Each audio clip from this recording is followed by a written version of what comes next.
de parte de la presidente, la doctora María Luisa Aspe, y del director Víctor Chávez. Sean bienvenidos, saben ustedes que esta es su casa. Esta noche tenemos un panel sinceramente de lujo para abarcar un problema que pega mucho a la sociedad mexicana, que tiene que ver con los derechos humanos, pero tiene que también que ver con el compromiso que como cristianos tenemos. Cada uno de nuestros ponentes tendrá 20 minutos para desarrollar su tema. Si les toco la campana, no se molesten, por favor. Es en razón de mejor poder entender el problema desde varias perspectivas, y al final tendremos un intercambio de impresiones, un diálogo entre el auditorio, que se convertirá en locutorio, y el panel. Está llegando el padre Alejandro. Estamos empezando apenas este panel. Entonces los presento por orden de aparición. El doctor Rodolfo Soriano Núñez nació aquí en la Ciudad de México, es licenciado en Sociología por la UAM Azcapotzalco, tiene la maestría en Sociología por el Instituto de Investigaciones Mora y es doctor en Sociología por la Universidad Fordham de Nueva York. Ha escrito diversas obras y artículos en revistas especializadas. Menciono 2 títulos: En el nombre de Dios, Religión y Democracia en México, y Religión y Democracia en América Latina. Actualmente es profesor de la UAM Azcapotzalco y también de este instituto. Después participará con nosotros el padre Carlos Ceballos Blanco, misionero del Espíritu Santo, sacerdote, tiene la licenciatura en Ciencias Teológicas por la Universidad Iberoamericana, la maestría en Teología Bíblica por la Universidad Pontificia de México y el doctorando en Teología por la Pontificia Universidad Javeriana de Colombia. Ha trabajado en su pastoral en Orizaba, en Tuxtla Gutiérrez, en Chiapas y en comunidades indígenas de Tlapa, en Guerrero. Fue acompañante y docente de la Escuela de Formadores de la Conferencia de Religiosos en Colombia y de la Escuela de Formadores de la Conferencia de Religiosos de México. Actualmente es decano y profesor de Sagrada Escritura del Instituto de Formación Teológica Intercongregacional de México y docente del Centro de Estudios Teológicos de la CIRM. Es un destacado biblista. Y pues el padre Alejandro Solalinde, que es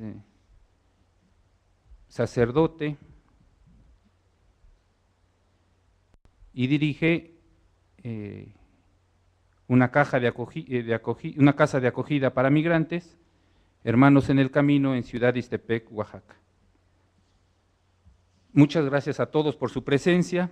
Empezamos con la ponencia del doctor Rodolfo Soriano, que nos dará una perspectiva sociológica de este fenómeno.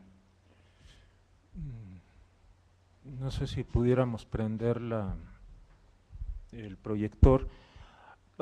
Más que una ponencia, porque no se me pidió propiamente algo novedoso, es como que pasarle revista a algunos de los datos duros que marcan el fenómeno de la migración, tanto de México como de Centroamérica a Estados Unidos, ¿no? Yo quiero suponer que acá en el diseño del panel mismo se siguió aquella idea muy de la Acción Católica de los 40 y los 50 del ver, juzgar, actuar, y que a mí me toca el ver, ¿no? Entonces eso es lo que voy a presentar acá en cuanto la tecnología me deje empezar. La idea es sobre todo hacernos conscientes de algunos de los datos que están marcando esta realidad, ¿no?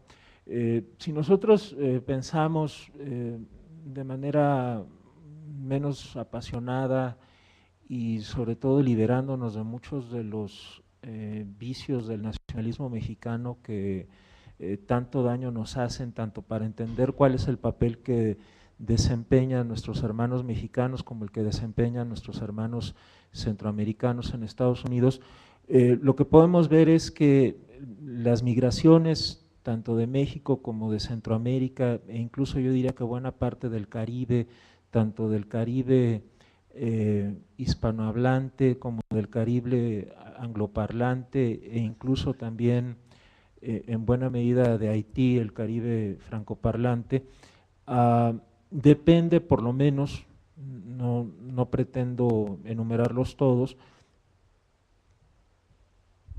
¿No está transmitiendo? Ya está. Ok. Depende, por una parte, de la dinámica de los mercados de trabajo de México, Centroamérica y Estados Unidos, ¿no? Acá es muy claro que mientras México y la mayoría de los países de Centroamérica, necesitas quitarle la tapa, ya. Mientras México y la mayoría de los países de Centroamérica tienen, por alguna razón que es muy difícil explorar aquí ahorita, abundancia de mano de obra, en Estados Unidos tienen un exceso de capital, tienen exceso, si ustedes quieren, o tenían por lo menos hasta hace 3 años, exceso de capital y de ideas y de posibilidad de invertir ese capital, y en ese sentido había una cierta complementación, ¿no? Bastante bárbara, ¿no? Bastante salvaje en muchos sentidos, pero a final de cuentas algún tipo de desigualdad. Hay un factor muy importante en todo esto, que es el de los grados o niveles de desigualdad en la distribución del ingreso entre los distintos países involucrados. Y esa es la razón por la que, aunque vamos a ver acá datos de las migraciones, aparte de mexicana, guatemalteca, salvadoreña, hondureña y en algunos casos incluso nicaragüense, no vamos a ver casos de la migración costarricense, porque en términos generales los costarricenses no emigran a Estados Unidos y mucho menos tienen la necesidad de emigrar en las condiciones que emigran el resto de los países de América Central.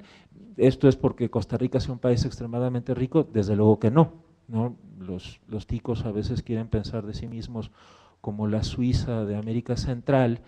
Me parece que es una metáfora un tanto excedida, pero lo que es un hecho, en lo que tienen mucha razón los costarricenses, es que en Costa Rica no se observan los niveles de desigualdad que sí se observan en el resto de América Central, ¿no? Y esa es una de las razones por la que no vemos en realidad, ni siquiera hay una comunidad, dijéramos, costarricense más o menos vital o integrada en Estados Unidos, ¿no? Mientras que las hay en cambio de prácticamente cualquier otro país de Centroamérica.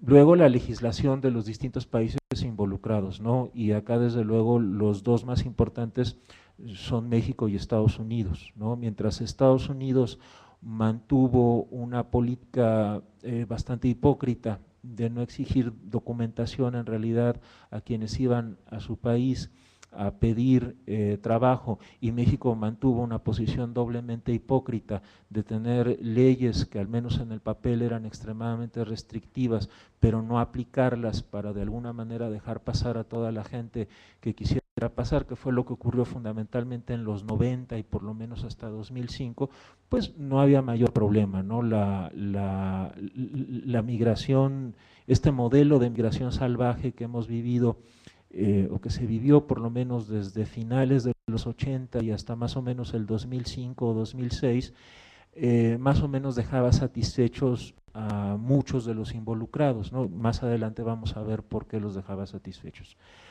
Otro factor muy importante, desde luego, es el de la calidad del respeto a los derechos humanos y la seguridad pública en los países involucrados, ¿no? Obviamente, esta es una de las cosas que terminó por hacer crisis de manera más marcada en México, especialmente después de que Felipe Calderón decide el 6 de diciembre de 2006 declarar su guerra contra el narcotráfico, ¿no? Y con todo lo que eso implicó en términos de desempolvar leyes que son sumamente restrictivas, que son incluso agresivas, que son sumamente inhumanas, y no estoy hablando de las leyes de Estados Unidos, estoy hablando fundamentalmente de las leyes de la legislación mexicana. Entonces, lo que sigue son justamente algunos de los datos que dan forma a la migración de México y Centroamérica a Estados Unidos. Lo primero que tenemos acá, bueno, pues es una idea, es un resumen de cuáles han sido los flujos de migración permanente a Estados Unidos, ¿no? Y lo que se ve muy claro es que a partir de 1920, pero sobre todo de manera muy marcada a partir de 1940, hay un cambio en la lógica de la migración a Estados Unidos, mientras que de 1820 hasta más o menos 1930, el grueso de la inmigración a Estados Unidos provenía de Europa del norte y Europa del sur. A partir de 1940 va a ser el grueso de la migración a Estados Unidos va a ser fundamentalmente de América Latina y en segundo lugar, muy por detrás, por cierto, de Asia, ¿no? Esto dijéramos que queda más claro cuando vemos cuáles son los números, ¿no? Dijéramos, aproximaciones que están cerradas o que se cerraron en el año 2000, que dijéramos, el problema que se tiene normalmente con el censo en Estados Unidos es que a diferencia del censo mexicano, que es un censo que verdaderamente se va casa por casa, sea que lo hagan voluntarios como se hacía todavía hasta 1990, o sea que lo haga personal del INEGI que efectivamente va casa por casa. En el caso del censo de Estados Unidos, el grueso de la información censal se obtiene a partir de cuestionarios que se envían por correo, ¿no? En algunas zonas donde las autoridades, lo que se llama la oficina del censo en Estados Unidos, consideran que es necesario tener una mejor mirada de lo que está ocurriendo, sí se mandan encuestadores, sí se manda gente en específico a levantar los cuestionarios, pero dijéramos que en términos generales hay una diferencia muy importante entre el censo mexicano, que es más autoritario, es más burocrático, es más verdaderamente de ir y observar y contar cabezas, respecto del censo de Estados Unidos o para esos propósitos también del censo canadiense, que son más bien estimaciones a partir de correos de correo postal, que se envía cuestionarios de correo postal y que los jefes de familia, los jefes de cada unidad familiar deben responder y regresan a las oficinas del censo, ¿no? Entonces acá lo que vemos de manera muy clara, ¿no?, es como a partir sobre todo de 1980, que dijéramos es el momento en el que la economía de Estados Unidos entra en una dinámica muy marcada de crecimiento, se empieza a presentar un crecimiento muy marcado también de la emigración mexicana a Estados Unidos, ¿no? Si ustedes revisan entre 1920 y hasta todavía la década de los 70, en que la economía mexicana, sobre todo de los 40 a los 70 más o menos funcionaba bien, pues las tasas de migración mexicana a Estados Unidos eran extremadamente bajas, ¿no? Eran de menos de 1 millón de personas al año. En algunos casos era una migración que se daba en el marco de acuerdos, como lo fue, por ejemplo, el programa Bracero, o como lo fueron otros programas que permitían que de alguna manera las personas fueran y vinieran, ¿no? Esa es, por cierto, una de las razones que normalmente los que están a favor de que Estados Unidos modifique su política migratoria aducen para decir, bueno, si Estados Unidos tuviera una política menos restrictiva y permitiera que la gente entrara y saliera de manera más libre, habría más gente dispuesta a regresar a México, regresar a Honduras, regresar a El Salvador o regresar a Guatemala. Pero como se pone un castigo muy fuerte a quien se sale, a quien pierde de alguna manera lo que incluso de manera ilegal o indocumentada ha logrado en Estados Unidos, bueno, pues la gente no se sale, ¿no? Y en ese sentido lo que terminó por ocurrir es que aumentó de manera muy marcada el ritmo de la migración mexicana y centroamericana a Estados Unidos, pero sobre todo el ritmo de las personas que decidían quedarse en Estados Unidos, ¿no? Incluso los que sean ya de mi edad o mayores, pues se acordarán de aquella muy famosa ley en Estados Unidos, la Simpson-Rodino, que se aprueba a mediados de los 80, justamente como una amnistía generalizada, ¿no? Y básicamente todo lo que tenía que decirse en ese momento a los funcionarios de la migra de Estados Unidos era, pues yo llegué aquí, antes no me acuerdo ahorita si era 1985, 86, y me quiero quedar y tengo ya tantos años y ya hablo tanto inglés. Y una vez que se cumplieran esos requisitos, la gente podía quedarse y no había mayor problema. Y no había mayor problema justamente porque Estados Unidos necesitaba mano de obra y necesitaba mano de obra fundamentalmente barata, que fuera sumamente dócil, ¿no? Y en ese sentido los latinoamericanos en Estados Unidos somos vistos como una población muy dócil porque no somos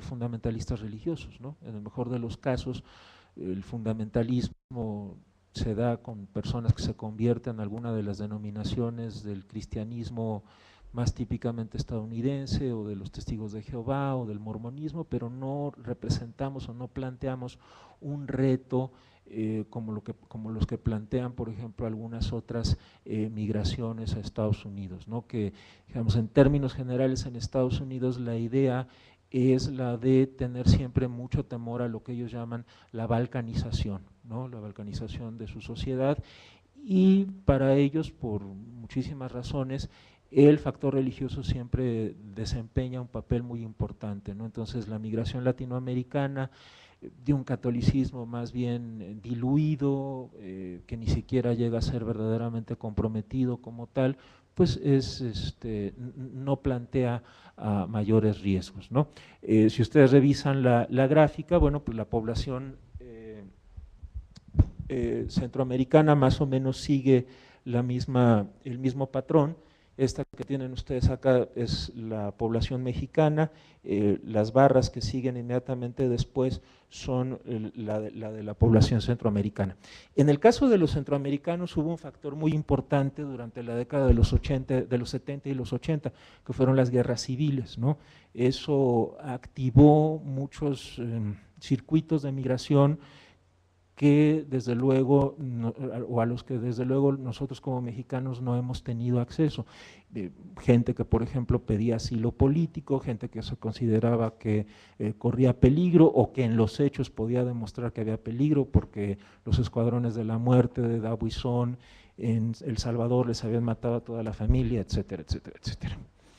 Entonces, lo que se termina por generar, pues dijéramos, este concentrado de datos, ¿no? En términos generales, hay entre 11 y 12 millones de mexicanos en Estados Unidos, algo así como 1.150.000 salvadoreños, 468.000 hondureños, cerca de 800.000 guatemaltecos, 253.000 nicaragüenses, 104.000 panameños y apenas 86.000 costarricenses, ¿no? Y esto es lo que es muy importante de tomar en cuenta, ¿no? Si ustedes revisan, dijéramos, las poblaciones en términos generales de cualquiera de los países centroamericanos tienden a ser bastante homogéneas, ¿no? Por ejemplo, El Salvador tiene poquito más de 6 millones, Honduras poquito más de 7 millones, Nicaragua poquito más de casi 6 millones, Panamá 3 millones y medio, Costa Rica tiene 4 millones, poco más de 4 millones y medio, pero ¿no? Costa Rica no expulsa tanta población, y Costa Rica no expulsa población porque es un país extremadamente más justo. Si ustedes revisan los datos, por ejemplo, del índice de desarrollo humano que reporta Costa Rica tiene incluso un mejor índice de desarrollo humano que México, ¿no? Y lo tiene, entre otras razones, justamente porque es un país que le presta mucho más atención a su educación, que le presta mucho más atención a su sistema de salud, que no tiene desde hace algo así como 70 años ejército, ni fuerzas armadas, ni ninguna de estas idioteces. Entonces obviamente es un país que puede dedicar mucho más recursos a las cosas verdaderamente importantes, ¿no? Tampoco tiene el Baester, tampoco tiene la quina, tampoco tiene, los partidos políticos son bastante serios, ¿no? Aunque es posible encontrar semejanzas entre el PAN y el PRI con algunos de los partidos que están allá, bueno, son serios, ¿no? Es una clase política que no es tan cínica como la mexicana, ¿no? O tan cínica, que da miedo, como por ejemplo la hondureña. Entonces no es solo un problema de decir, es que es mucha población y de alguna manera la tienen que expulsar, no, porque en ese sentido tendría que haber muchos más emigrantes costarricenses en Estados Unidos, pero el costarricense no sale porque no considera que gane verdaderamente mayor cosa al irse y mucho menos en las condiciones en las que se van nuestros paisanos o en las que se van muchos de los otros habitantes de América Central. Obviamente acá también está el problema, sobre todo en el caso nuestro, en el caso mexicano, que es más o menos la misma situación de Honduras y de Guatemala, lo cual habla muy mal de nosotros como país, ¿no? Porque nos estamos comparando con países que están extremadamente más jodidos que nosotros, de que mucha de nuestra emigración es ilegal, es indocumentada, ¿no? Más aún, si a los mexicanos en Estados Unidos se les aplicaran las mismas leyes que tenemos en México, los mexicanos no podrían estar en Estados Unidos más de 3 meses, ¿no? O sea, y rapidito, porque ahí viene la migra de mexicana, que es peor para un centroamericano que la migra de Estados Unidos, ¿no?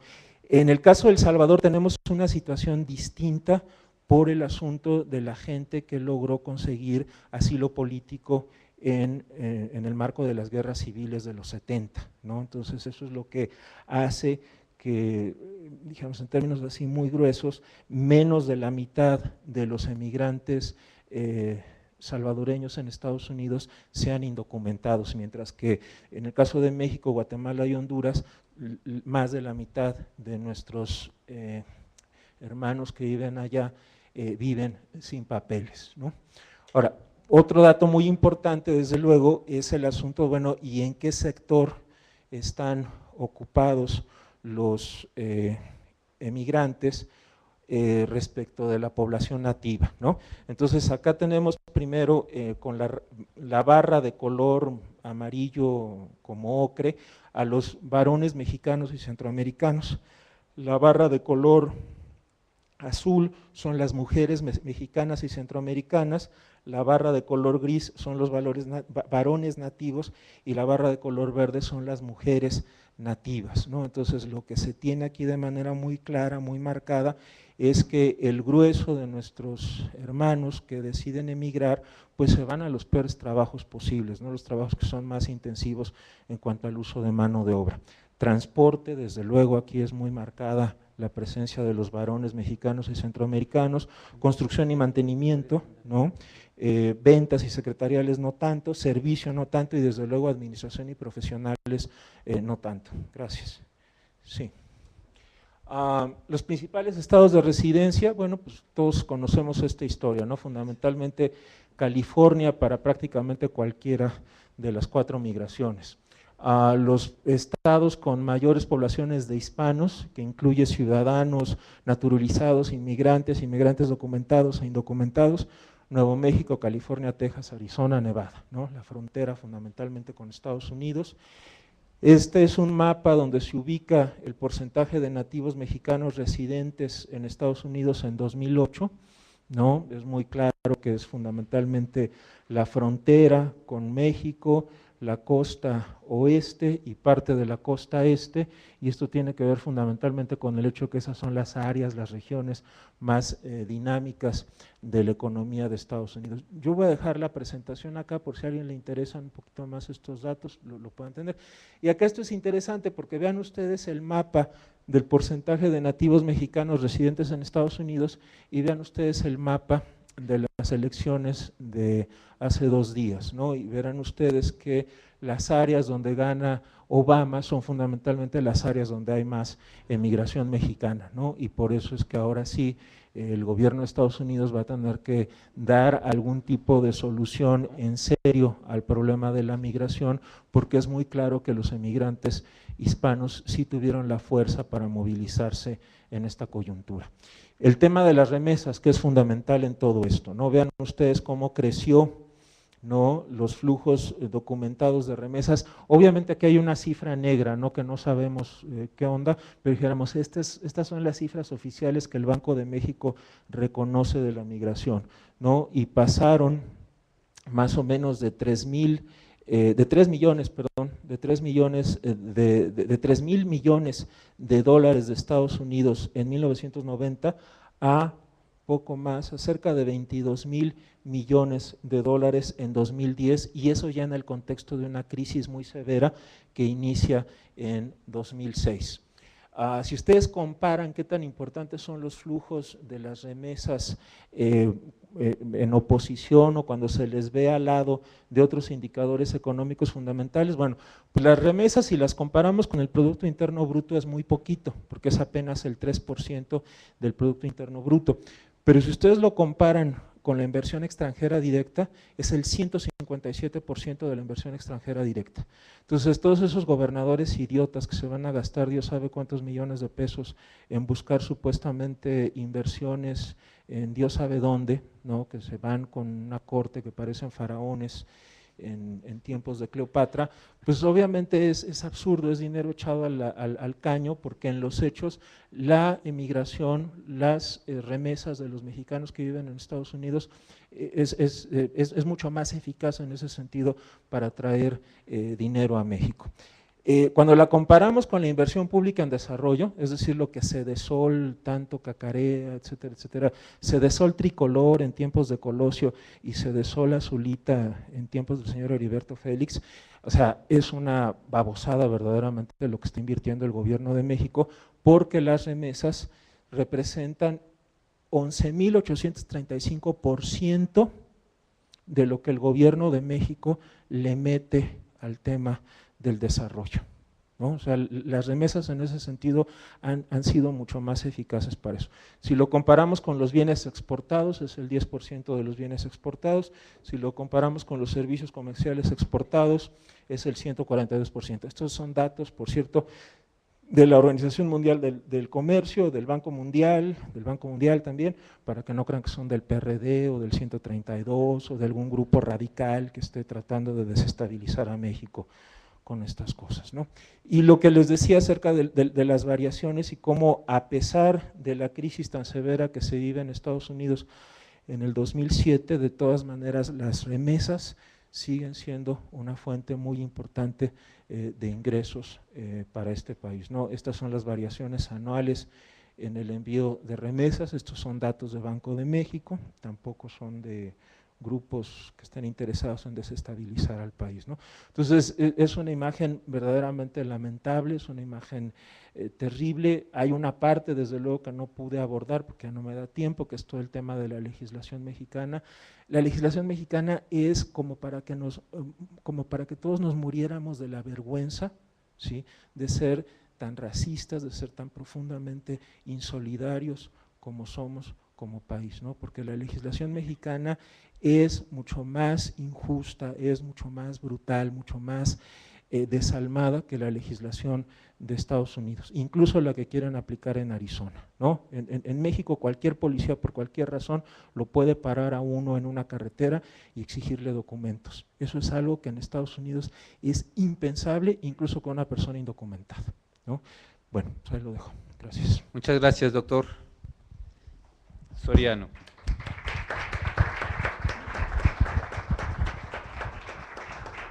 Y precisamente este es el esquema que hemos buscado para este foro, el que sigue el método de la doctrina social de la Iglesia: ver, juzgar y actuar. En ese sentido, tenemos la participación, pues desde el punto de vista, digamos así, de lo que dice la palabra de Dios, primer momento del segundo estrato del método ver, juzgar y actuar, que es la palabra de Dios. El padre Carlos Ceballos nos dará luz en este sentido. Hay que enviar la señal desde esa máquina, porque esa no está enviando señal ahorita todavía. Eso quiere decir que… No, permítame, es que ¿cómo está la línea? Me imagino que es esta.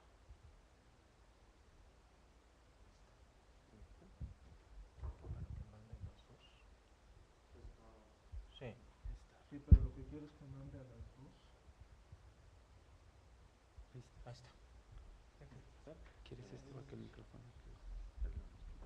Bueno, primero que nada, pues, me da muchísimo gusto estar aquí con el padre Solalinde, y más bien yo diría que a él le tocaría la iluminación y pues compartirnos su experiencia. Yo procuraré ser muy breve, ya se lo dije así de manera personal, porque a mí personalmente me interesa mucho escuchar al padre Solalinde, y también pues esta visión muy clara de la realidad, yo creo que nos da como muchas pistas.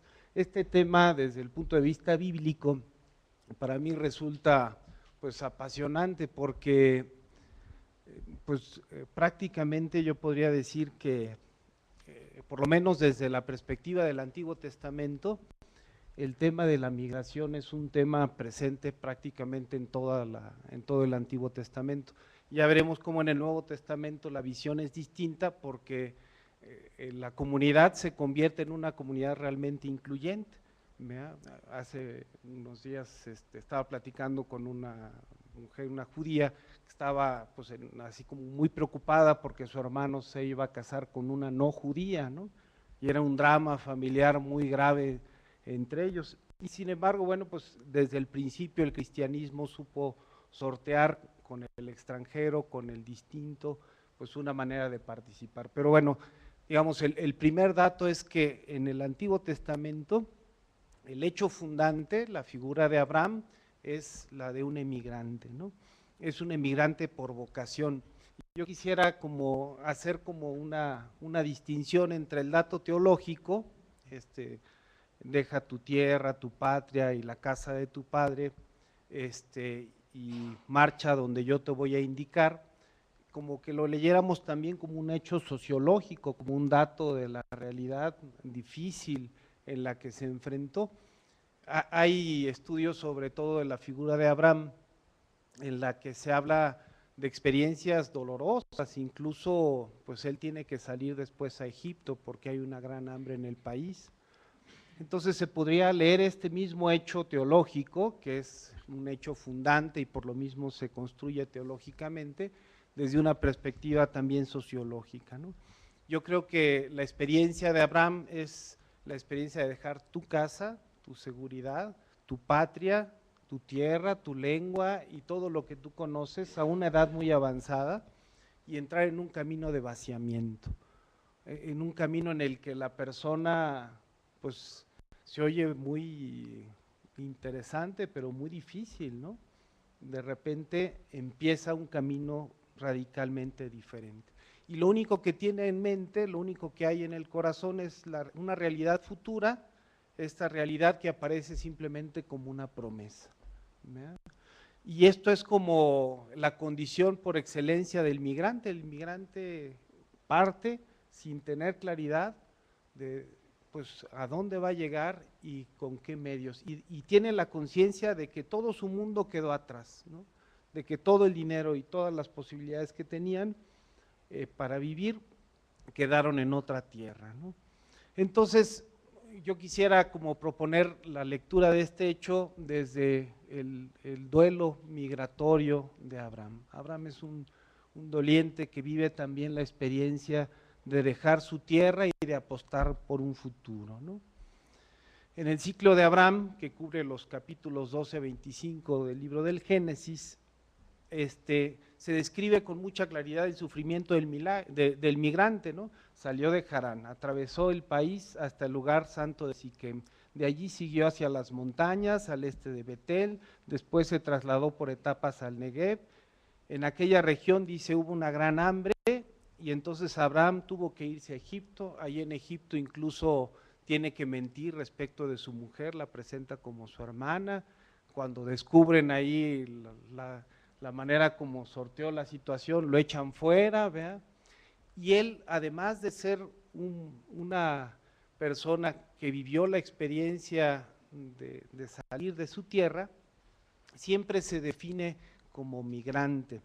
Al final de su vida, dice, pues yo no soy más que un forastero que reside en este lugar, ¿verdad?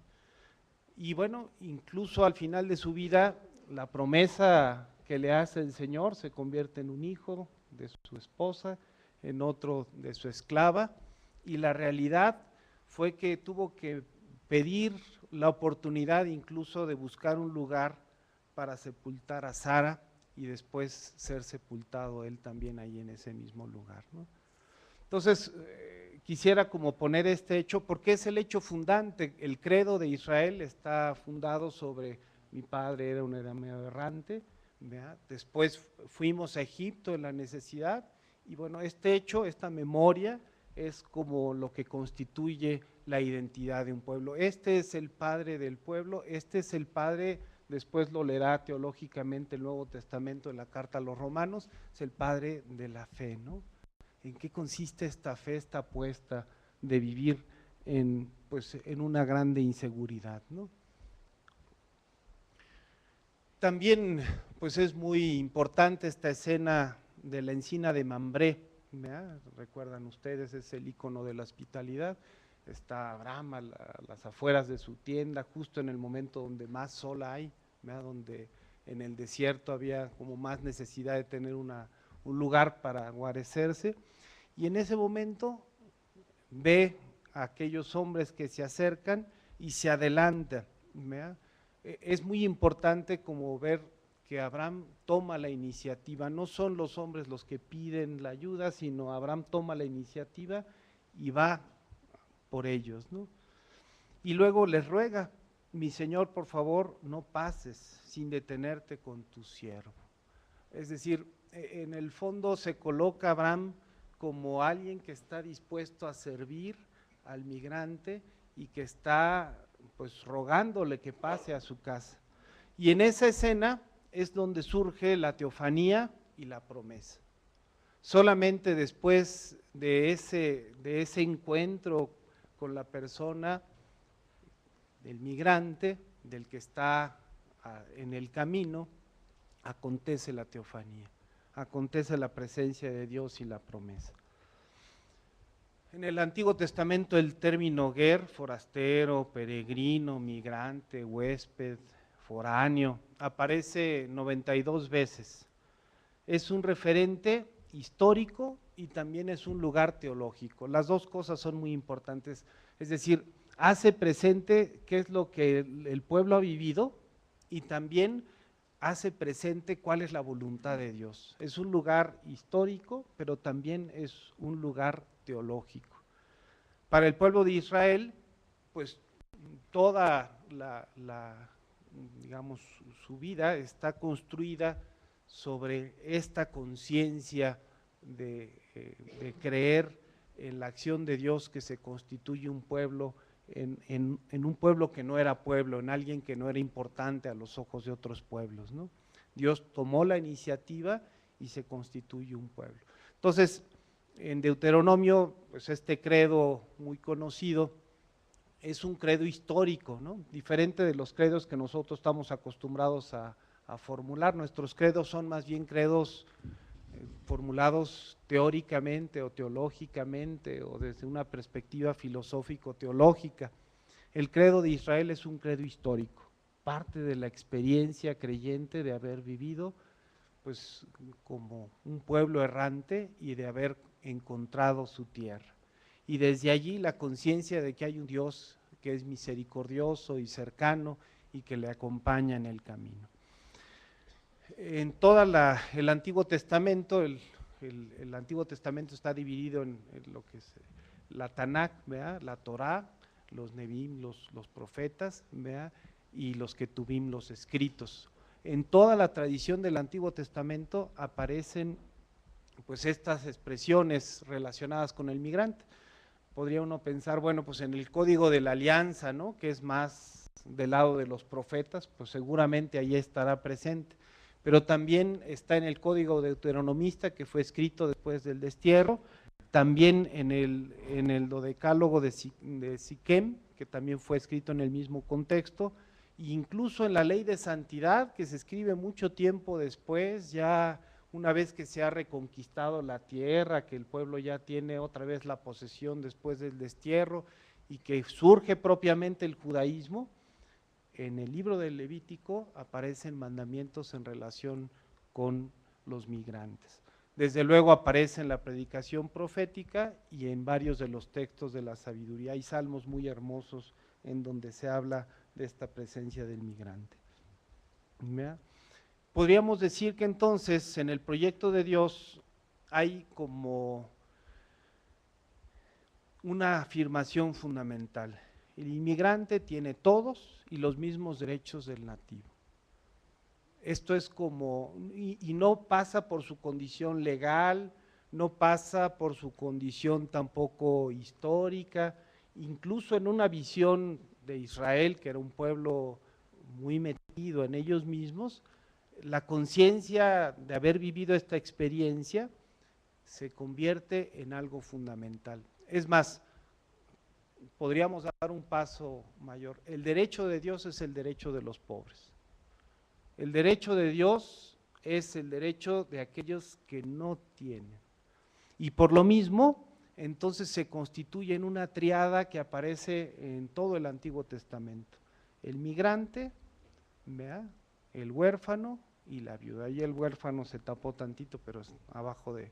¿verdad? Esta triada, el migrante, el huérfano y la viuda, son el caballito de batalla de los profetas, de las legislaciones israelitas, de la sabiduría en Israel. ¿Quiénes son los pobres para Israel? El migrante, el huérfano y la viuda. La justicia, Sedaká, es el objeto último de la solidaridad con el migrante y encuentras fundamento sobre todo en la memoria de la acción de Dios. Pongo aquí algunos textos, ¿no? Si quiere alguien leerlo en voz alta.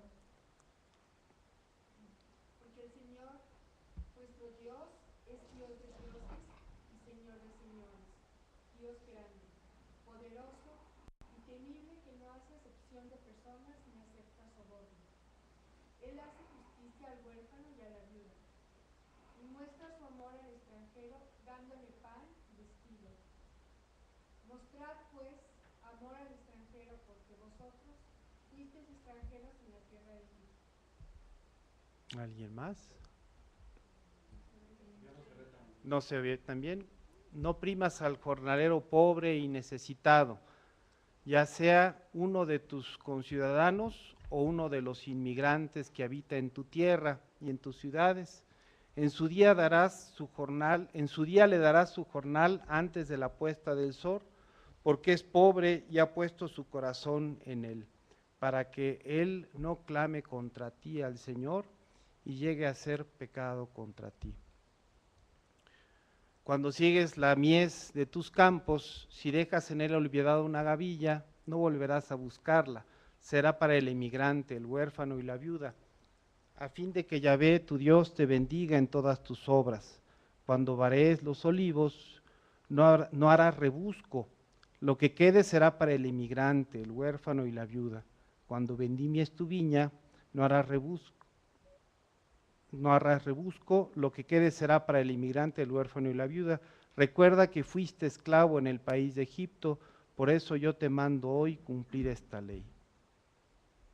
Y bueno, este precepto que aparece también en el libro de Levítico, amarás a tu prójimo como a ti mismo, que retoma después Jesús.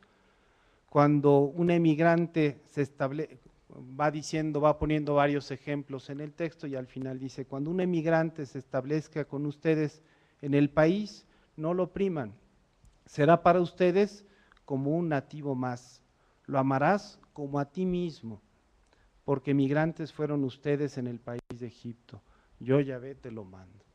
Entonces, pues hay como una serie de expresiones muy fuertes en los textos bíblicos que nos hablan de esta condición del migrante.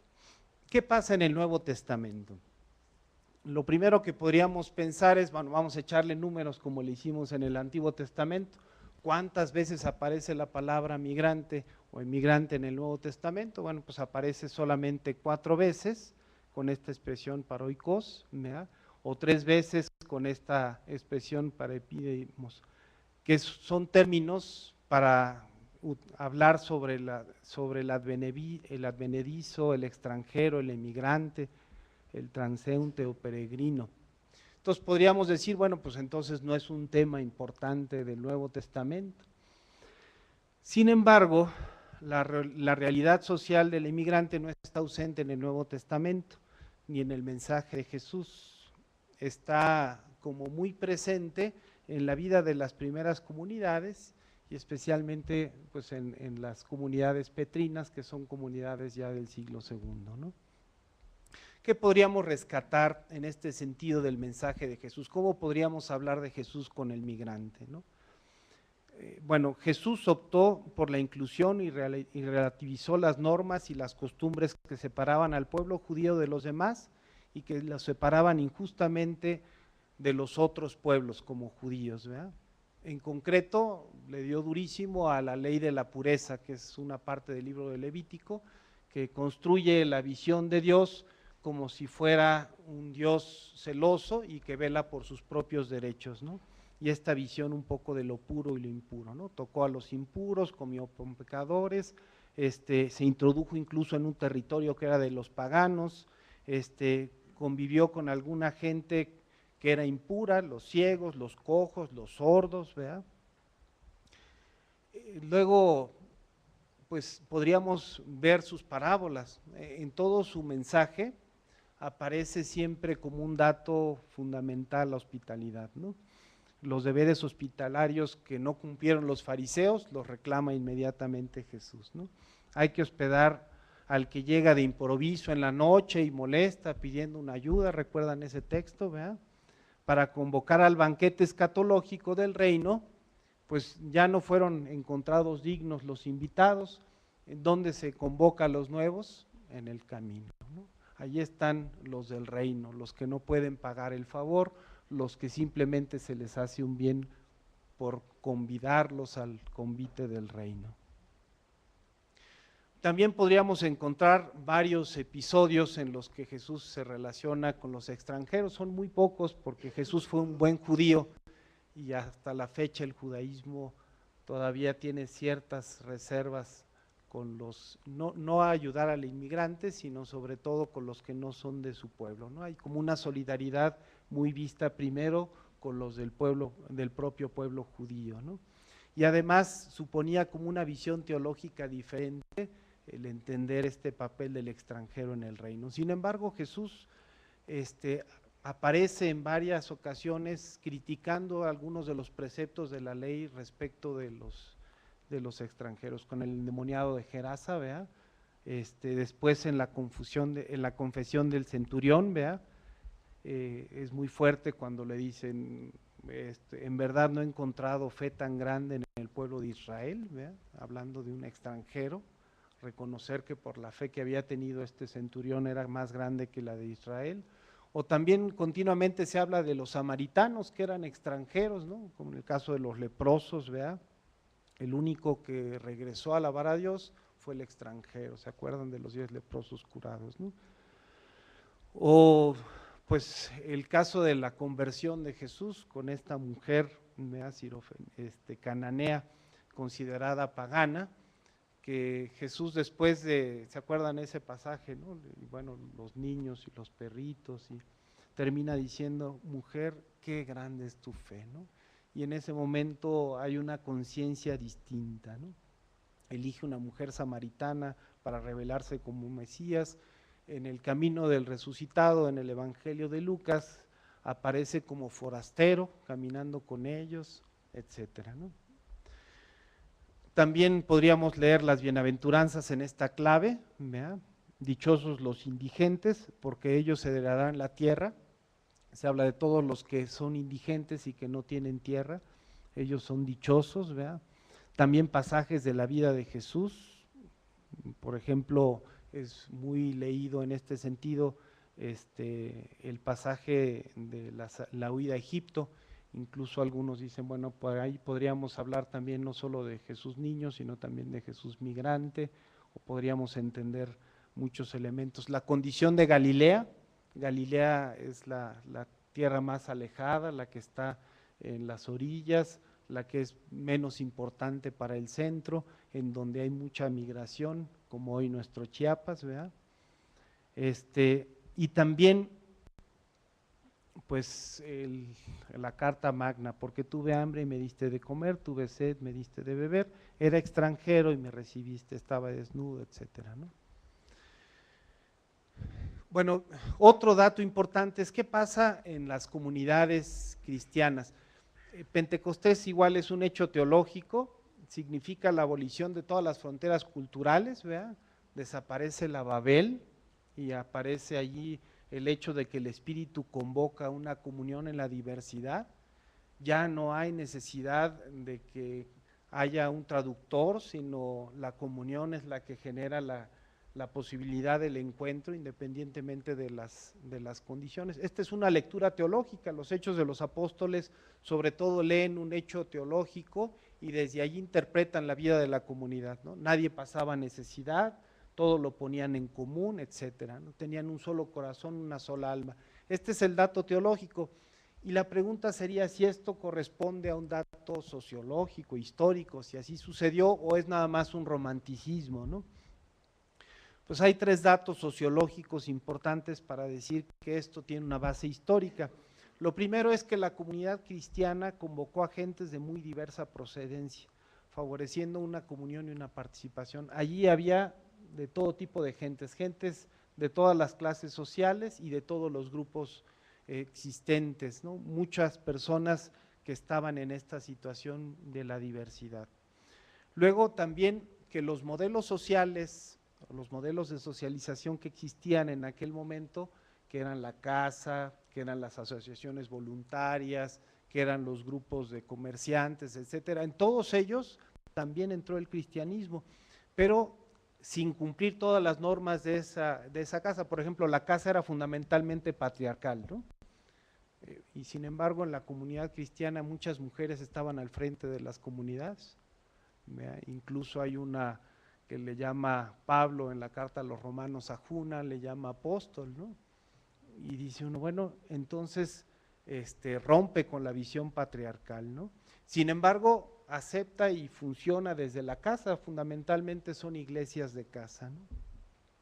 Y luego también la comunidad cristiana se identifica con los extranjeros, los advenedizos, los que son más pobres y los que no tienen un lugar en el siglo I, ¿no? Ya no hay judío ni griego, no hay esclavo libre, no hay ni mujer ni varón, porque todos son uno en Cristo. Cristo es nuestra paz, de los dos pueblos hizo uno solo, derribando todo muro de separación, aboliendo en su carne toda enemistad. Así pues, ya no son extranjeros ni advenedicios, sino conciudadanos de los santos y familia de Dios. Despónjense del hombre viejo y su manera de obrar, revístanse del hombre nuevo por el conocimiento que va renovando la imagen del Creador. Así no hay ni griego ni judío, circunciso, incircunciso, extranjero, bárbaro, esclavo o libre, sino que en Cristo es todo y todos estamos en Cristo. Por tanto, como escogidos de Dios, santos y amados, revístanse de entrañable ternura, de agrado, de humildad, de sencillez y de tolerancia. Bueno, también la primera carta de Pedro está escrita para un grupo de campesinos que estaban en la zona de Asia Menor y que tenían una condición de inmigrantes inestables, un poco como el sur de California o el sur de Estados Unidos, ¿no? La primera carta de Pedro, escrita a principios del siglo II, no por Pedro, pero atribuida a Pedro para darle toda la fuerza, tiene una eclesiología diferente, porque plantea que se trata de una comunidad, pueblo de Dios. Es el único texto del Nuevo Testamento que habla de la iglesia como pueblo de Dios y que después retoma primero Lutero y se le echan encima en la Reforma y después el Vaticano II, ¿no? Pero esta condición adversa es leída como una vocación. Ustedes son llamados nuevo pueblo de Dios y también como una misión, una tarea de dar testimonio de la nueva justicia del Señor. Dice el texto, ustedes que en otro tiempo ya no vivían como pueblo, ahora son pueblo de Dios. Ustedes que en otro tiempo no habían alcanzado misericordia, ahora la pueden experimentar con abundancia. Ustedes son linaje escogido, sacerdocio real, nación santa, pueblo adquirido por Dios para anunciar las bondades de aquel que los llamó de las tinieblas a su luz admirable. Es un texto precioso. Yo puedo sacar tres conclusiones de esta revisión bíblica breve. La primera es que la solidaridad con el migrante se sitúa como una exigencia ética y de justicia social ¿verdad?, que está sancionada por la ley del Señor. Es una referencia histórica relevante para cualquier legislación moderna. Ya desde entonces se podía decir que el migrante tenía los mismos derechos que el nativo. Pues si esa es una verdad histórica tan antigua, pues ¿por qué no tenerla en cuenta? La justicia social de la Biblia declara a los migrantes como beneficiarios de todos y los mismos derechos que los nativos. Y esto, pues, como una invitación que viene de Dios. Más aún, la condición de sufrientes, de pobreza de los migrantes, junto con otros grupos vulnerables, los hace destinatarios privilegiados. Y el compromiso con su realidad sufriente es signo de congruencia con la memoria profética del reino y la tradición revelada en la Sagrada Escritura. La congruencia de este compromiso con el migrante es signo, pues, de que estamos del lado de los más pobres y sufrientes. Y finalmente, hay toda una visión teológica del migrante en la Biblia. La condición del migrante se convierte en una especie de paradigma de la vida cristiana, ¿verdad?, y una estrategia social en el horizonte de la fraternidad universal. Pues termino con esta oración que se me hizo muy hermosa, me la encontré por allí. Ahí está la bestia, el ferrocarril, y es la oración de un migrante guatemalteco. Si alguien quiere leerla, si se alcanza a leer. Dios dueño y creador de todo el universo, creador nuestro, corazón del cielo y corazón de nuestra madre tierra. Te pedimos permiso porque hoy vamos a salir pisando otras tierras, tierras de tu misma obra. Tú conoces la razón, tierra nuestra, de nuestros antepasados. Perdónanos que te vamos a abandonar, pero haz que pronto regresemos porque en ti queremos morir. Padres, abuelos de nuestros antepasados, a ustedes que ya gozan la paz con el Creador, dennos sus bendiciones, así como ustedes lucharon por nuestro bien. También nosotros queremos luchar por nuestros hijos y generaciones que vendrán después de nosotros, los primeros emigrantes sobre esta tierra, Abraham y la Sagrada Familia, Jesús, María y José. Les pedimos su protección para que hoy y esta peregrinación que vamos a comenzar sea su santa voluntad. Todo esto te lo pedimos en el mismo nombre de Jesús. Amén. Muchas gracias, Padre.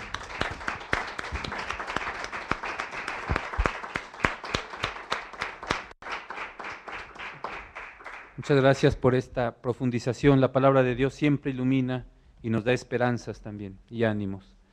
Ahora pasamos pues a la tercera parte de nuestro método con la exposición del Padre Alejandro Solalinde Guerra, director del albergue Hermanos en el Camino, defensor de los derechos humanos de los migrantes. Gracias, Padre. Gracias. Pues muy buenas noches a todas y a todos. Qué bueno que Rodolfo y Carlos nos hicieron favor de dar este magnífico marco de fe y de significado para nuestros hermanos migrantes. Yo quisiera tratar de compartirles una visión de fe desde esta experiencia de transmigrantes, migrantes, pues también migrantes en retorno, migrantes atorados que no encuentran su camino, de esas personas que hoy llaman la atención y que la Iglesia dice son signos de los tiempos. Impresiona ver, a mí me impresiona ver ese paso continuo de migrantes que no para. Y dice uno, a lo mejor aquí, ahora sí, ya se va a acabar. Uno ve las condiciones tan difíciles que cada vez se van dando para ellos. difíciles en sus lugares de origen. Ya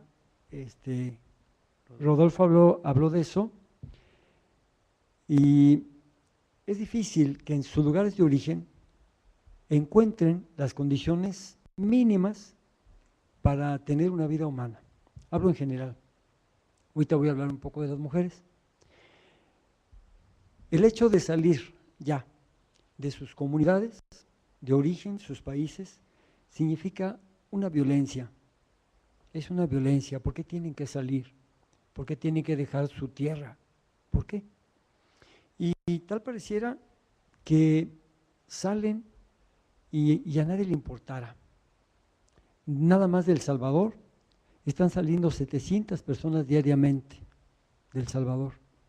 Y su gobierno, según la vicecancillería, la Cancillería, hace como 2 meses dijo, allí mismo en San Salvador, que el gobierno estaba preocupado porque están llegando al límite de emigrados tolerables para asegurar el crecimiento del Salvador. Se van a quedar sin mano de obra, se van a quedar sin una población que pueda asegurar el progreso, el desarrollo del Salvador. Siguen saliendo.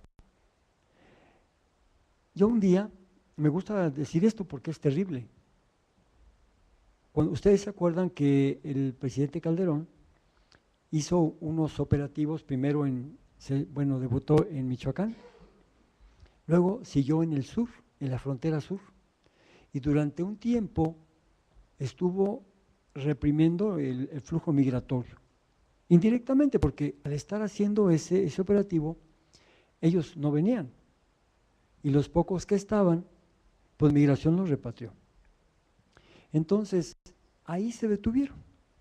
De repente, se dejan venir, ¿verdad? Ahí por abril y mayo, y fíjense, el día que más ha llegado gente al albergue fue el 26 de mayo de 2007.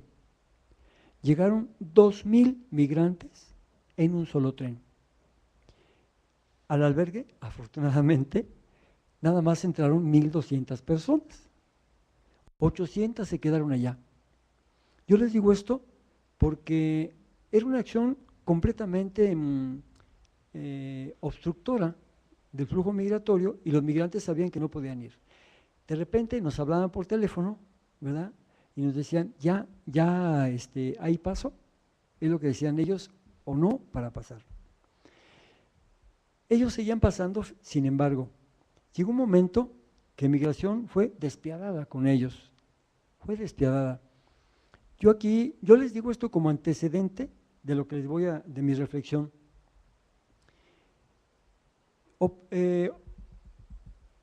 Los operativos que hacía migración eran en combinación con asaltos. ¿Coincidencia? Por ejemplo, al principio de 2008, todo el principio de 2008 hasta marzo, enero, febrero, marzo, hasta el final casi, había un asalto a mano armada con arma de fuego. Ya esto siempre fue en territorio oaxaqueño, entrando a territorio oaxaqueño, en las Anonas, en Chahuites, perdón. En las Anonas, otro asalto con arma de fuego. Un tercer evento en La Palma, que eso ya pertenece a otro municipio, pero ahí, fíjense, movilizando toda la Armada de México, la Marina, contra los invasores, toda la Marina. Hubieran visto cómo se veían esos camiones impresionantes, así medios verdes, medios grises, concentrados en una depresión de tierra, como un hoyo, ¿verdad? Ahí estaban metidos como escondidos, como si fuera una guerra. Y cuando llegaban los migrantes, entonces empezaron a salir, rodearon toda del puente donde está la Palma, que es un lugar baldío, donde hay muchas espinas, terrenos, animalitos y milpas, pero ni milpas, es bien seco aquello. Entonces, hay un tercer evento, rodean y aseguran, elegantemente, eufemísticamente dicen, aseguran, agarraron, detuvieron de una manera brutal, brutal. ¿Para qué les describo todo lo que dijeron la gente que llegó al albergue? Pero por si fuera poco, todavía unas horas después, llegan antes de Juchitán. Los que conozcan Juchitán saben que es la ciudad más importante, comercialmente hablando, pues del Istmo, ¿no? Entonces, antes de Juchitán está un lugar que se llama La Salinera, y ahí otro operativo, esta vez ya no con la Marina, sino con la Policía Municipal de Juchitán. Estos 4 eventos. Llegan al albergue 31 personas heridas, más muchos otros que venían asustadísimos, y yo les dije, ¿cómo estarían ustedes si no estuvieran estas casas del migrante? Y uno de ellos dijo, devastados. Esa fue la palabra. Yo esa palabra no la uso, no es muy frecuente para mí, pero esa fue la palabra que usaron ellos. Y yo les dije, han pasado una cosa terrible, pero no crean que están en Estados Unidos, están todavía en la frontera sur. Y lo peor no ha pasado. Tienen que llegar todavía a Veracruz.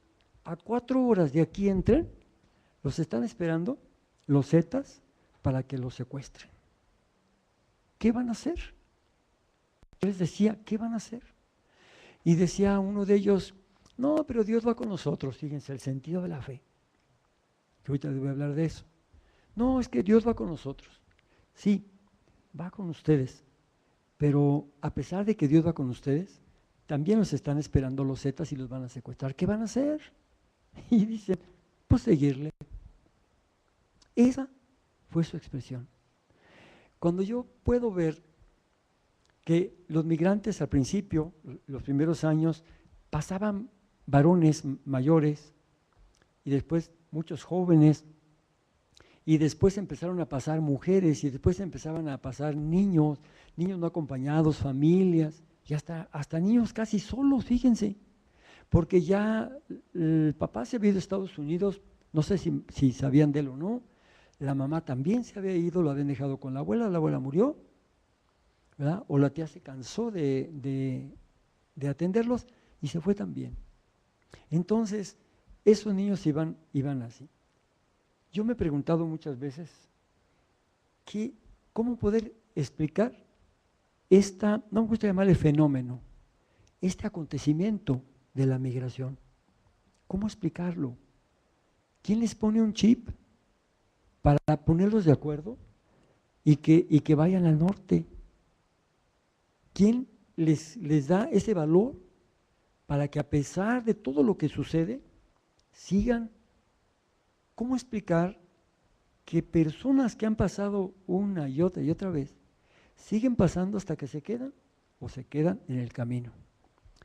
Yo hablaba con un joven guatemalteco que había pasado 8 veces, y no era pollero, 8 veces. Y yo le decía, ¿pero por qué quieres llegar a Estados Unidos? ¿Por qué? ¿Por qué no te quedas mejor en México? Busca un trabajo, tú eres una persona trabajadora, ¿por qué no? Y dice, no sé, pero quiero ir allá donde van todos. Yo le dejo aquí como descripción de esto para decirles que yo me he preguntado muchas veces desde el punto de vista de mi fe, ¿qué está pasando?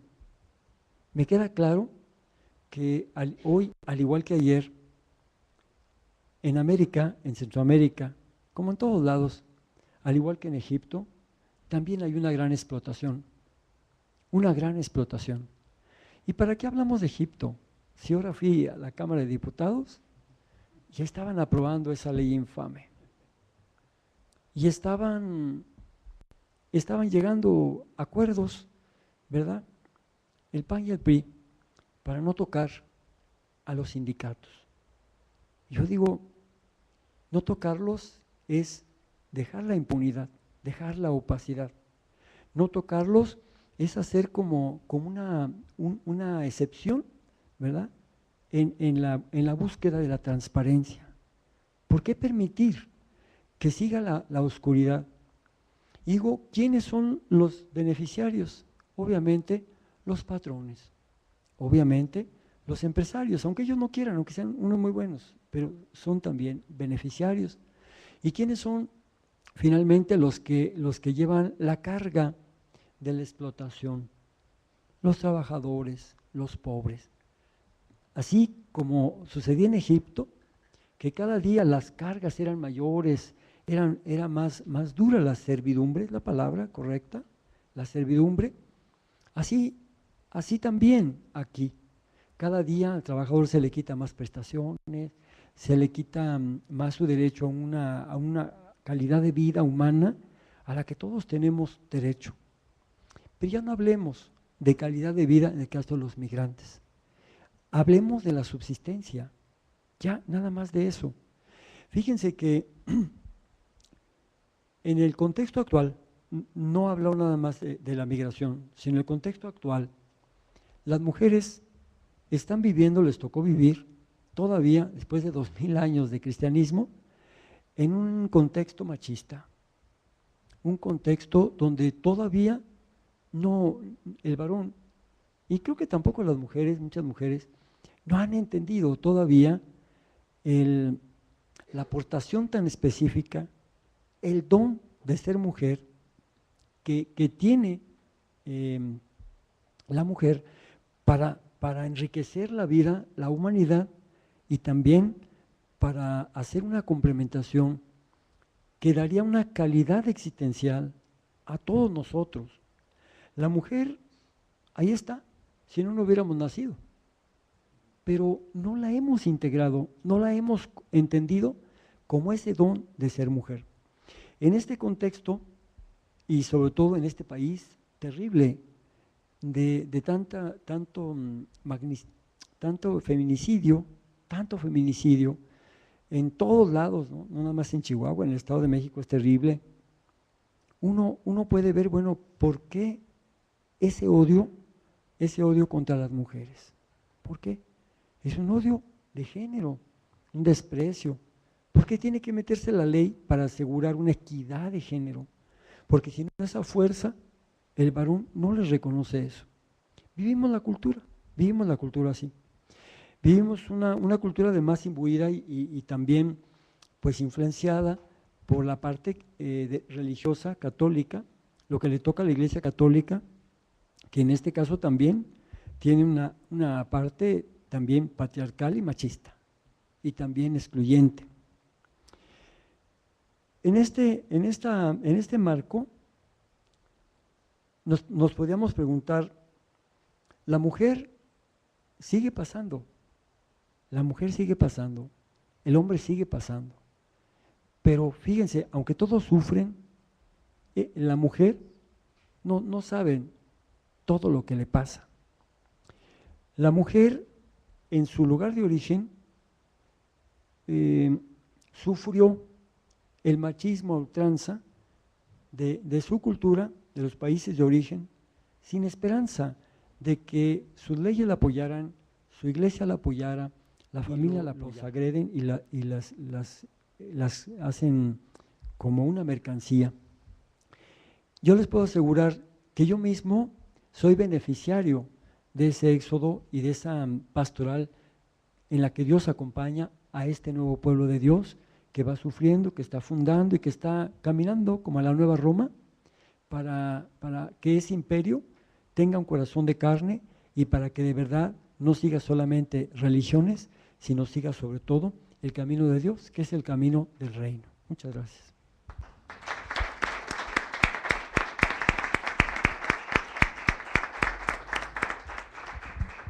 Muchas gracias al padre Alejandro, que pues nos da también su experiencia, la dificultad que enfrenta, pero también la esperanza de que como cristianos podemos tener un mundo mejor.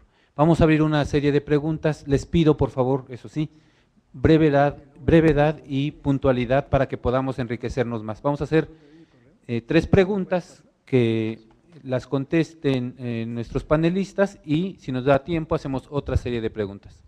Por favor, levantan la mano. Enrique. Y después.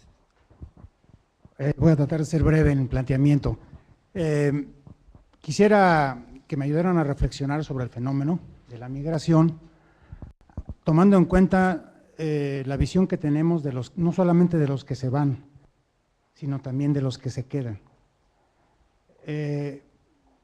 Por ejemplo, en el caso de Rodolfo, nos presentó un panorama frío, propio del sistema económico en el que estamos viviendo actualmente, en donde le da una razón vil de mercado, ¿no?, a la migración, una razón de mercado, una razón de desempleo y de conseguir empleo, y por un mercado que se da en un determinado país. Eso es una descripción clara y fría de lo que es la migración. Por otro lado, el padre Solalinde nos dice, bueno, yo lo veo prácticamente como un acto de fe, un acto casi de evangelización de un territorio desconocido. Pero por otro lado, padre Carlos, nos dices en la oración que nos transmitiste, en donde ellos al salir piden perdón por estarse alejando de sus familias y piensan regresar, ¿no? Cuando a mí me ha tocado ocasionalmente hablar con alguna de esas familias, ellas dicen, pues sí, se va Juanito y lo perdimos, nos va a mandar algo de dinero, pero en realidad ni salimos del problema y nosotros de todas maneras tenemos que seguir viendo por nuestra existencia. Quisiéramos que nos siguiera mandando, pero también lo quisiéramos tener aquí para que trabajara con nosotros para sobrevivir. Entonces, son los dos aspectos que a mí me interesaría que buscáramos equilibrar para analizar el fenómeno, en donde, ¿qué pasaría si las comunidades que se quedan, ¿no?, mediante un trabajo pastoral que una vez reconociste, padre Solalinde, que no existe, se pudieran integrar esas comunidades como las describiste, las primeras comunidades cristianas, para poder hacer una sobrevivencia sin la necesidad de ese fenómeno de la migración? Entonces, ya no quiero abundar más, ¿no? Sí. Creo que sí se entendió la inquietud, ¿no? Sí, el doctor Soriano contestará, tiene intención de contestar, pero vamos a hacer otras preguntas, por favor, para que sea más sencillo contestar. Gracias.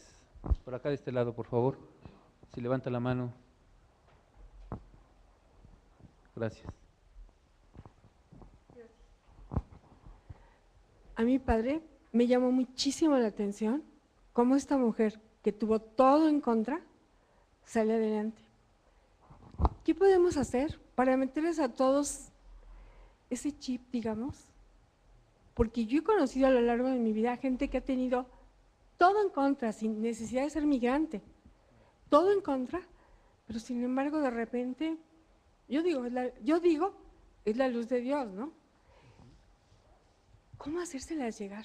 Porque esa gente, con todo en contra, sale, y sale bien, y sigue su vida bien, y la de sus hijos y la de los demás. ¿Qué podemos hacer, padre? Muchas ¿Cómo gracias. ponerles eso? Perdón. ¿Sí? ¿Alguien más? ¿Alguna tercera pregunta? Bueno, yo tengo una, especialmente creo que el doctor Soriano podría ayudarme, y es si hay una contraposición entre una política que de frente a la migración se entienda desde los derechos humanos y otra que se entienda desde la seguridad del Estado. O si puede haber una política migratoria en México y en Estados Unidos que combine ambas, porque ambas creo que son necesarias. Entonces damos la palabra al doctor Soriano.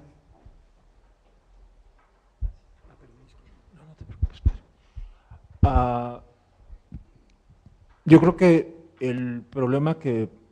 la pregunta que hacen acá es muy importante.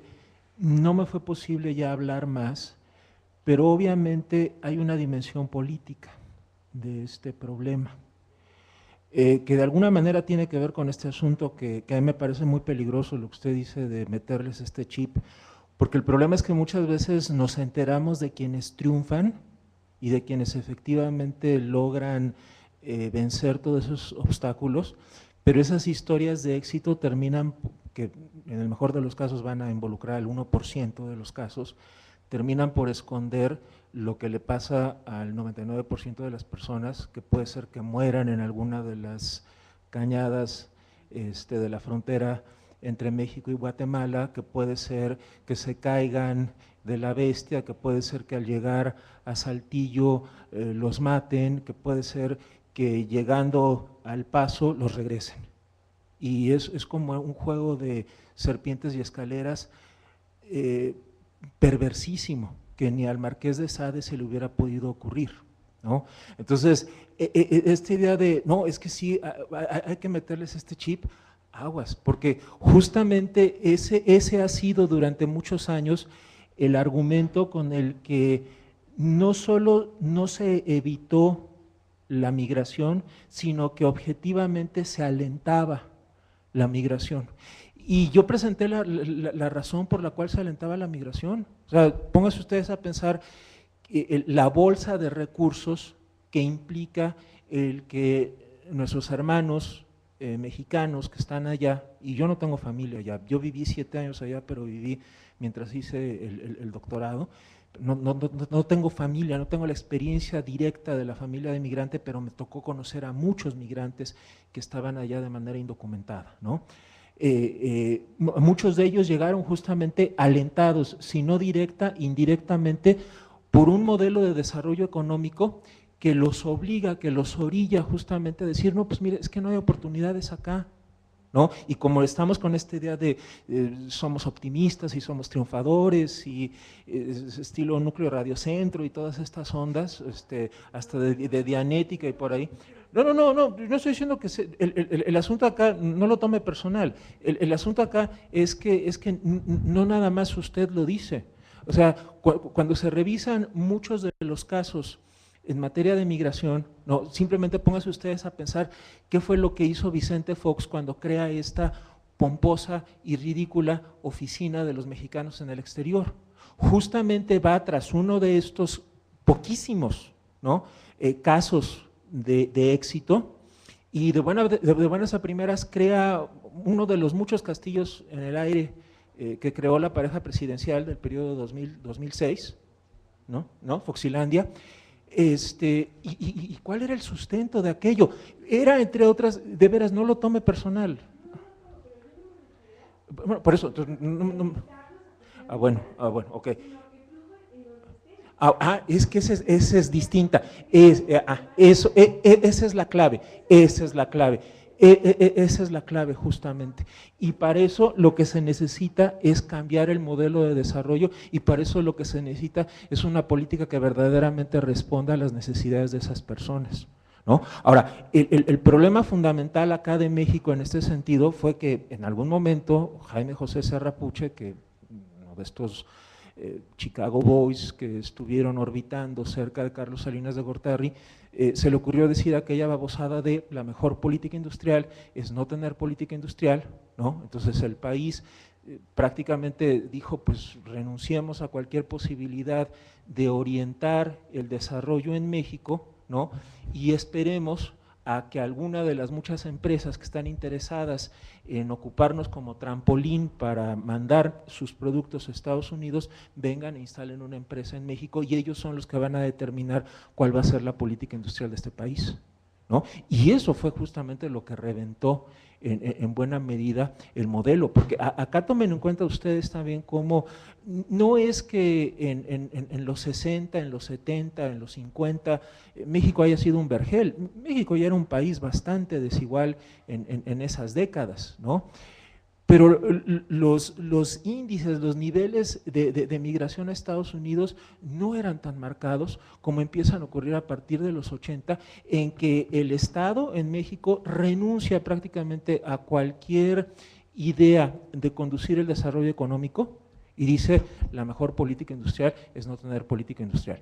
Y lo que verdaderamente nos lleva al escenario ese de los españoles que dicen éramos muchos y parió la abuela, fue cuando los panistas, que llegan con todas las posibilidades, porque basta recordar cuál era la atmósfera de esperanza que se vivía en México en 2000, simplemente agarran y dicen, la mejor política industrial es no tener política industrial. Y dejaron las cosas tal y como las dejaron los priistas. Y lo grave viene justamente en 2006, cuando sin que hubiera necesidad de que verdaderamente se lanzara el tipo de política idiota en el sentido griego, de que se niega justamente a la discusión de la cosa pública, de Felipe Calderón, se opta justamente por una política supuestamente de seguridad nacional que en los hechos lo que terminó por hacer fue poner al descubierto, ¿no?, todas estas vísceras profundamente tumorosas del sistema político mexicano, ¿no?, y en las que efectivamente, bueno, se han tenido que impulsar una serie de reformas para modificar la manera en que operan algunos de los órganos del Estado que tienen que ver con esto, pero seguimos en México en el escenario en el de que la Policía Federal Preventiva o el Ejército o la Marina o la Policía Judicial o Ministerial, como según el caso en cada uno de los estados de la República, o incluso las policías preventivas, lo pueden detener a uno por las mismas razones por las que el sheriff Arpaio, que tanto odiamos en México, quiere detener a mexicanos y a migrantes de otros países en Estados Unidos, por cosas como el color de la piel, ciertos rasgos fisonómicos, si no eres güerito, si me das la impresión de que tú no naciste aquí, de que vienes del otro lado, entonces te detengo. Y eso es lo que se hace, y basta que uno tome un camión de segunda, de esos que van puebleando a Oaxaca o a Veracruz, a cualquiera de estos lugares, o poner un poquito de atención cuando va uno en el carro, qué es lo que están haciendo los elementos de la Policía Federal Preventiva o del Ejército, deteniendo camiones, especialmente los camiones de segunda o los camiones de redilas que llegan a llevar personas, y los detienen, y sin ninguna doctrina de causa probable, ¿no?, que al menos en ese sentido en Estados Unidos el asunto de la causa probable es fundamental. A mí no me puede detener en Estados Unidos un policía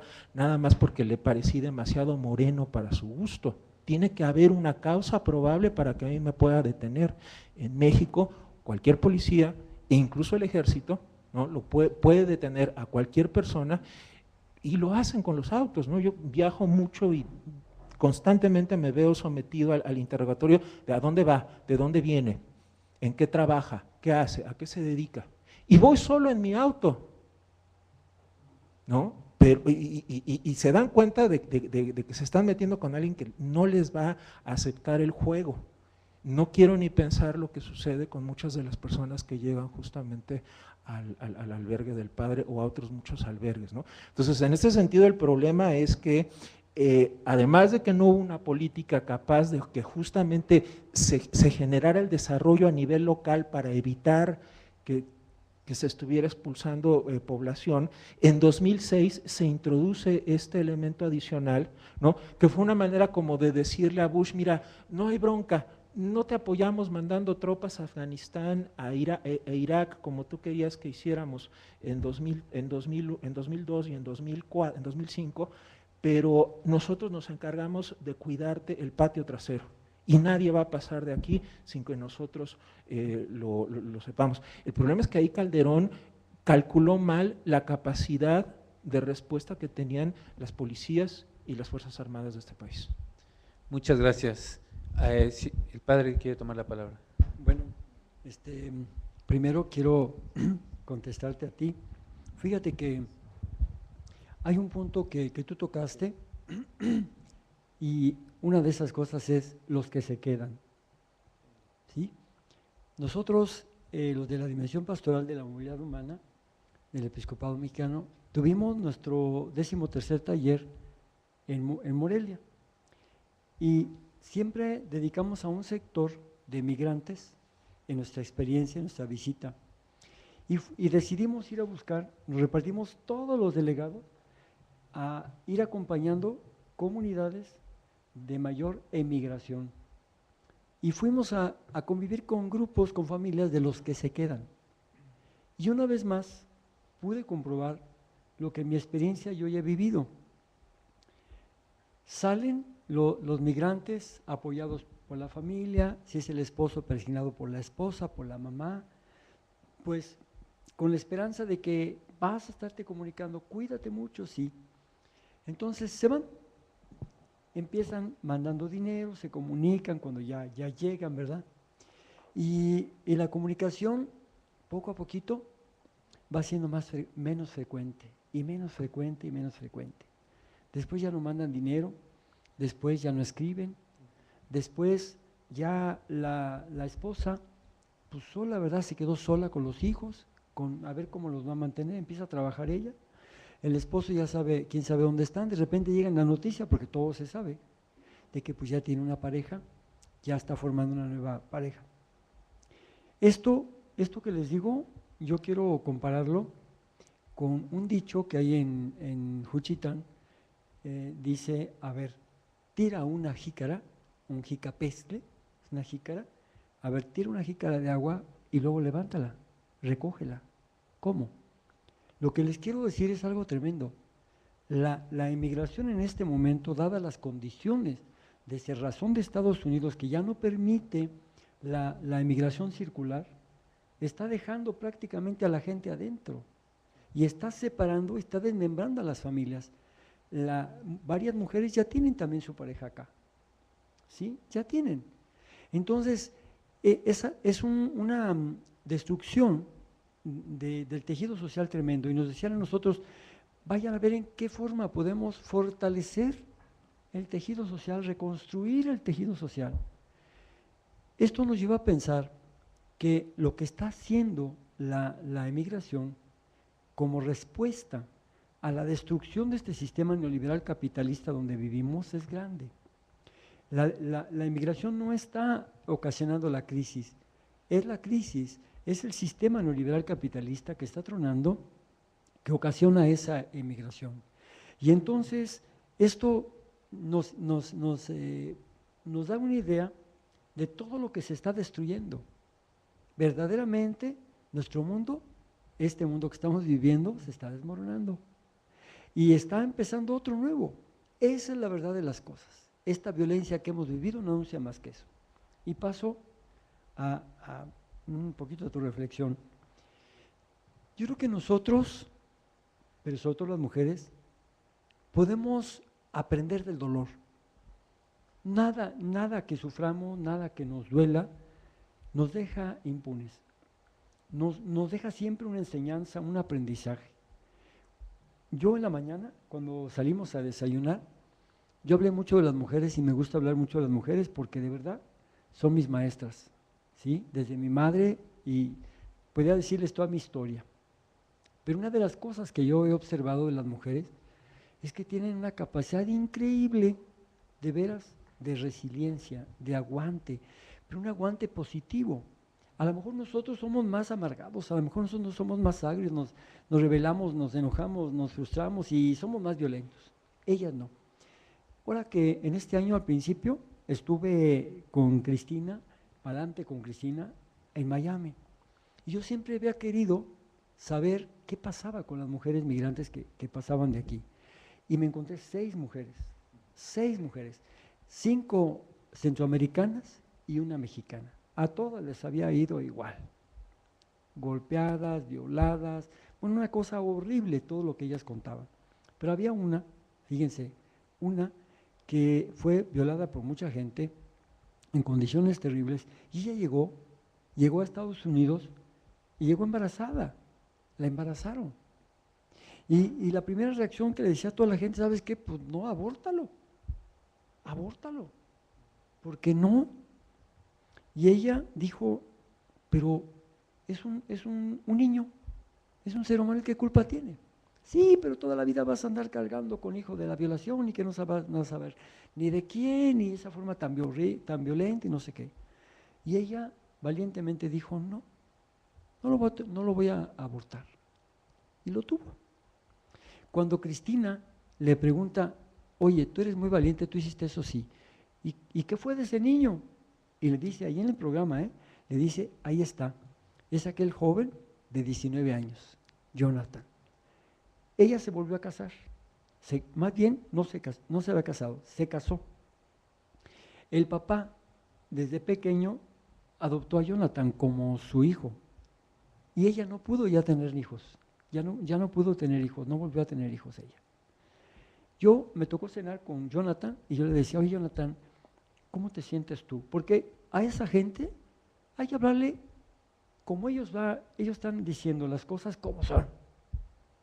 No, ni siquiera un lenguaje simulado. Jonathan, ¿cómo te sientes tú en tu experiencia con tu mamá y tu origen?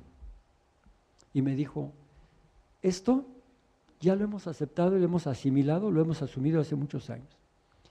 Yo me asumo y me siento muy orgulloso, muy agradecido de mi mamá y del único padre que yo he conocido, que es el que tengo ahora. Lo demás no me interesa. Otra mujer que había sido golpeada, maltratada, horrible, llegó al Paso, Texas. Muy bonita, por cierto, muy bonita. Esta Cristina no quiso que llegaran así dando lástima. Y me les puso estilistas, y le puso ropa muy bonita, las arregló, las maquillajeó. Y llegó guapísimas, y esa muy bonita. Y esa muchacha se casó muy bien casada y tiene hijos, y tiene, ¿qué creen que puso? Una AC para atender a las mujeres migrantes. Algo precioso de veras, como toda esa amargura que debía haber sido amargura, se convirtió en algo positivo, solidario para ayudar a sus propias hermanas. Me quedé con la boca abierta, es maravilloso, pero yo termino diciéndote que esto solamente es obra de Dios, solo es obra de Dios. Lo que el hombre destruye, el Señor lo reconstruye. Pues muchas gracias a nuestros panelistas, la verdad ha sido muy rico, dada la amplitud de enfoques que aquí hemos oído. Antes de despedirnos y de pedir un aplauso para ellos tres, quisiera decirles que aquí en Indosoc tienen ustedes su casa, que nosotros estudiamos, reflexionamos, incluso proponemos líneas de acción sobre temas fundamentales de la vida social, temas como ciudadanía, derechos humanos, libertad religiosa, democracia, migración, y lo hacemos por medio de muchos cursos, talleres, conferencias. Justo sobre el tema de migración, nuestros compañeros se han encargado de montar un stand sobre algunos textos que hemos publicado al respecto y que pueden ustedes adquirir. Yo les invitaría a eso, no por vender libros, porque no nos dedicamos a vender libros, sino a profundizar en estos temas desde la doctrina social cristiana. Y también, bueno, a mí me llama a la reflexión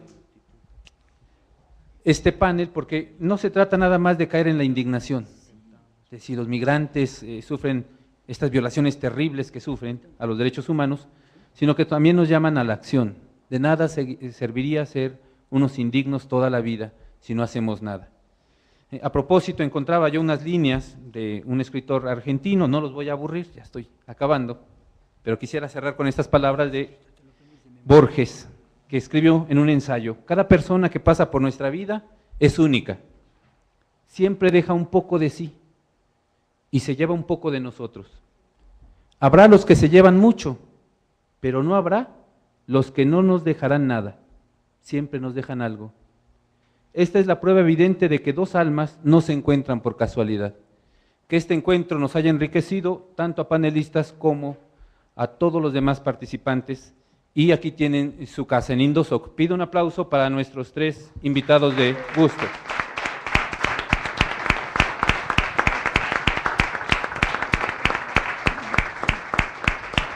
Muchas gracias y buenas noches.